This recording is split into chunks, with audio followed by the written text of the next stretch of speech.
So we're looking at what's going on in the calorimetry lab. I've got some notes over here about the meaning of exothermic and endothermic. And exothermic indicates that something is releasing heat and it's going to have a negative value of Q. Endothermic means heat is absorbed, and that means there's going to be a positive value of Q. So let's talk about what's going on first of all with the metal here. So we'll have a metal, it'll be in a test tube. I'm just going to put little ball bearings here for the metal. It could be any metal. And it's going to have a certain temperature initially, but we're not really worried about that too much, because what we're going to do here is we're going to put it into boiling water. And the temperature of that water is going to be around about 100 degrees Celsius. So what's going to happen here is that eventually the heat will go into this test tube here and heat up the metal. And the metal will have a thermometer in it. And it may get close to 100 degrees. It may not quite get there, but hopefully it should get pretty close to that. And that'll be the initial temperature of the metal, which we'll be able to measure with the thermometer here. Then what we're going to do is we're going to take that metal and we're going to put it into a calorimeter. The calorimeter is going to be a cup. It's going to have water in it. And we're going to know the mass of that water. We also know the mass of the metal as well, of course, because we would have weighed it before putting it into the test tube.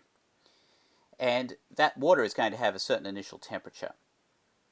It's going to be close to room temperature. And it's going to be around 22 degrees. Might be more, might be less, but it's going to be something in that realm. Then what we're going to do is we're going to take that metal once it's heated up and stick it into this calorimeter. The calorimeter also has a lid on it as well, but I'm not going to include the lid here because I'm just going to be illustrating what's going on. So the metal will end up, of course, on the bottom of the calorimeter, and the temperature of the water is going to actually end up going up. And the reason, of course, is because the metal temperature is going to go down. That's going to reach T final. And that T final is going to be higher than 22 degrees, but probably going to be not that much higher, maybe about, say, 25 degrees Celsius. The temperature of the water is going to go up, but not by as much as the temperature of the metal is going to go down. The important point about this T final, though, is it's not just for the water, it's also for the metal. Because what happens is that the metal will cool down to the same temperature as the water will heat up to. So we call that the equilibrium point, which is going to be different from either of these initial temperatures here. So I'm going to make that the T initial over here on the metal will be about 100 degrees. So you can see that the metal goes down by about, say, 75 degrees. Not exactly that. It's going to vary from metal to metal. And the water only goes up by about 3 degrees. Now the difference here is due to the fact that water has a much higher heat capacity than metal does. Water has a heat capacity of around 4.184 joules per gram per degree Celsius. The metal is going to be probably under 1 joule per gram per degree Celsius. Now to do the calculations here, what we're going to do is we're going to do Q metal. And, sorry, we'll do Q water first. Sorry about that. Q water, which is going to be the mass of the water times the heat capacity of the water times the change in temperature of the water. Now the mass of the water we already know because we would have weighed it inside the calorimeter. And we already know the heat capacity of the water, and we also know the temperature change that the water underwent as well. So the Q of the water is going to be the mass of the water times 4.184 joules per gram per degree Celsius times the temperature change, which is going to be the T final minus the T initial.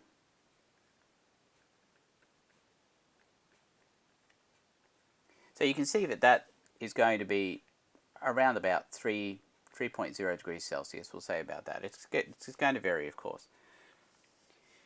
And this is going to result in a positive value of Q, which is because the water absorbed heat.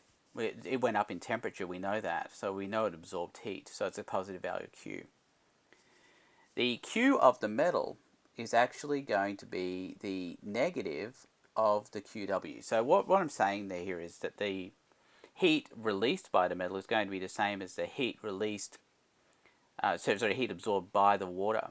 So the temperature change for the metal is going to be one where it goes down in temperature and releases heat, whereas the water went up in temperature because it absorbed heat.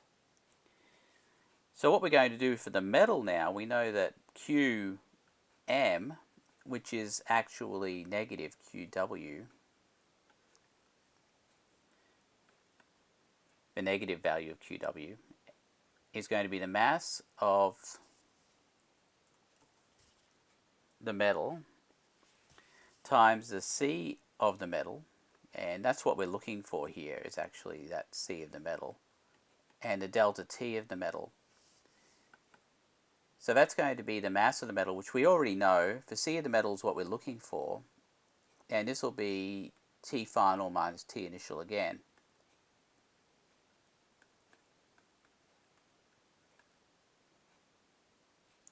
And you'll see that the final temperature is going to be around about 25 degrees. The initial temperature was around about 100 degrees. So you see that'll be around about negative 75 degrees Celsius for that.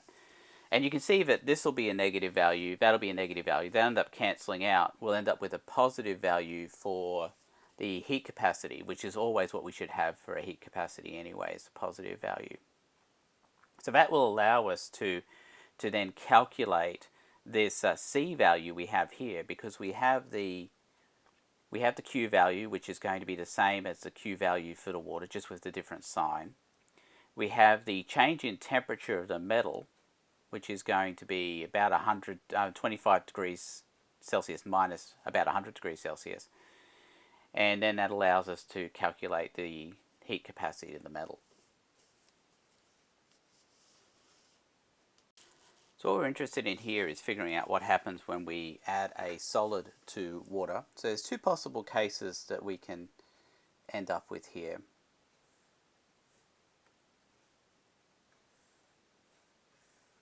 So we can have a cup that's going to have some water in it, and we're going to add some solid to it. So let's say the initial temperature of the water was, say, around 22 degrees. And then we add solid to it, and let's say the temperature goes up to 24 degrees Celsius, or the temperature goes down to, say, 20 degrees Celsius. So you can see what effect the solid has had here.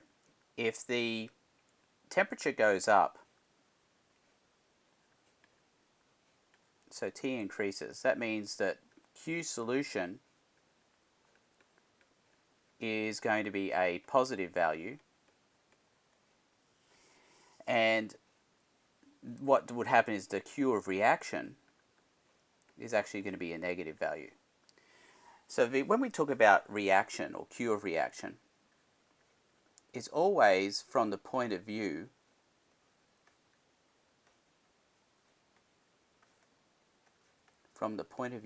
of the solid. So it's what the solid is doing.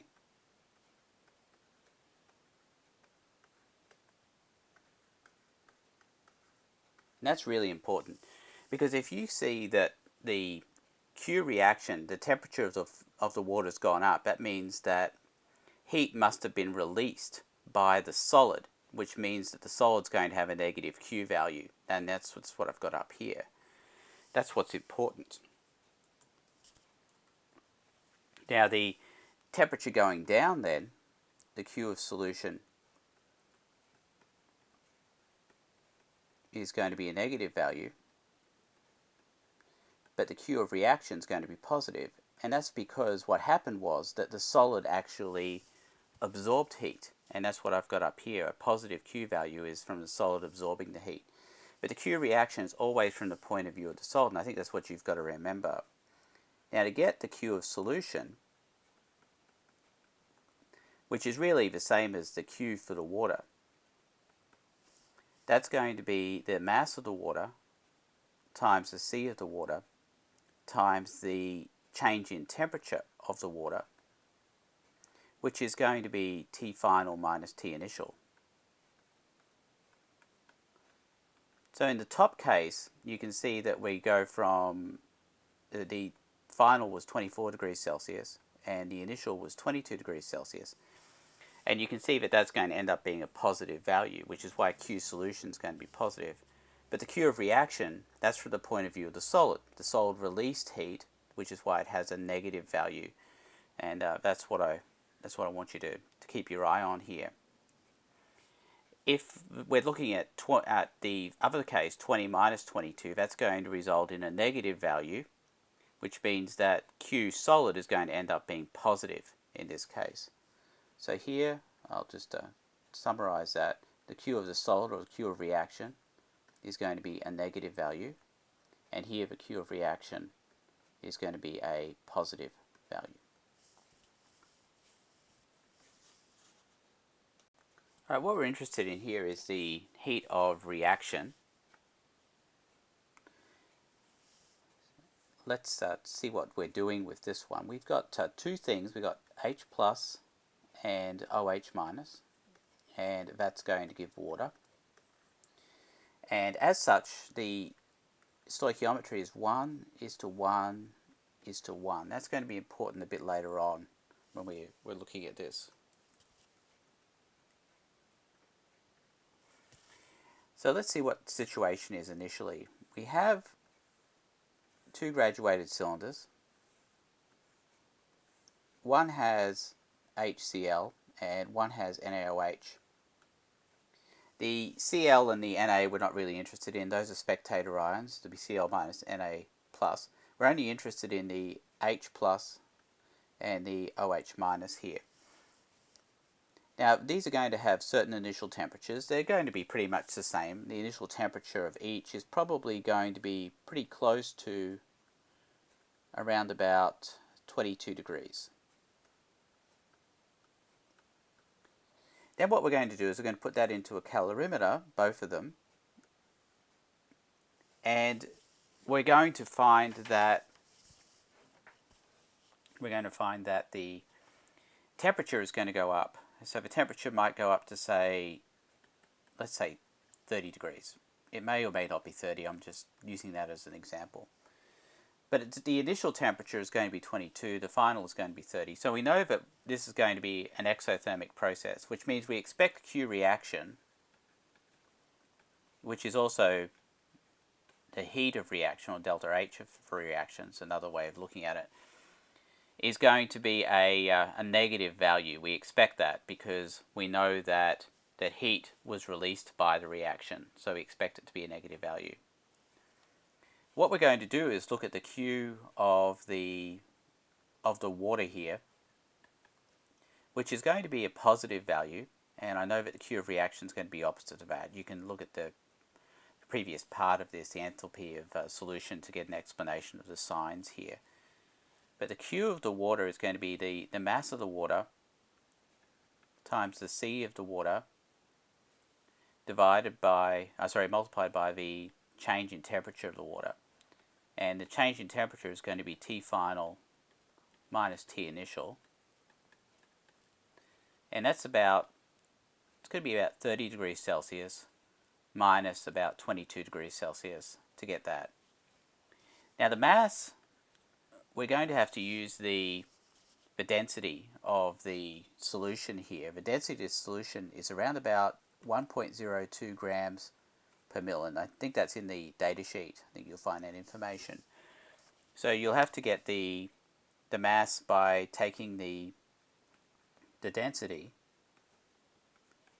and multiplying it by the volume of solution. Now if this, let's say this was 25 mils and 25 mils, then the total volume of the solution is going to be 50 mils. That's what's going to go in here. So the mass being the density times the volume means we've got the density and we've also got the volume as well. So that allows us to pick up the mass of the the water here, or the mass of the liquid. We're assuming here that the heat capacity is going to be the heat capacity of just the water. That's what we're interested in. And then we see the change in the temperature of the water. We can get that from the differences that we noted here, the T initial and the T final. We know that the Q of the reaction is going to be the negative of the Q of the water. And we know that the heat was absorbed by the water, which is why it has a positive value, but the Q to reaction is going to be a negative of that, because we know that the reactants here, the H plus and the OH minus, actually ended up releasing heat into the water, so that's why we get a negative value here for the Q of reaction. The other important point is that we want to be able to get a molar heat of reaction, or delta H, which is going to be in kilojoules per mole. So what we're going to do is we're going to end up with this Q water, which is actually going to be in joules. In order to get the delta H of reaction, which we want in kilojoules per mole,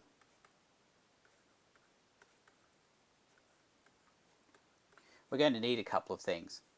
We're going to need to take the joules and convert that into kilojoules, and the joules times 1 kilojoule over 1,000 joules will do that. We'll convert it into kilojoules. But we also need the number of moles here as well. Now to get that, I'm just going to clear out some of this stuff that we have over here.